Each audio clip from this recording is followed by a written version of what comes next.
قبل مشاهدة الفيديو لايك واشتراك في قناة نور ابن كربلاء.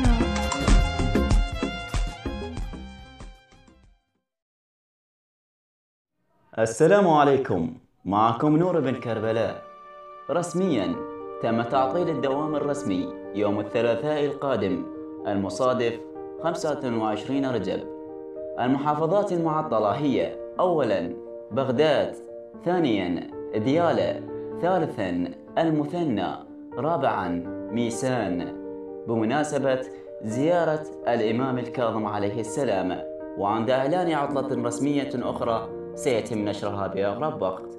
تحياتي لكم نور ابن كربلاء. Adın eski sevgilin kalacak, kalbini sor beni, sor.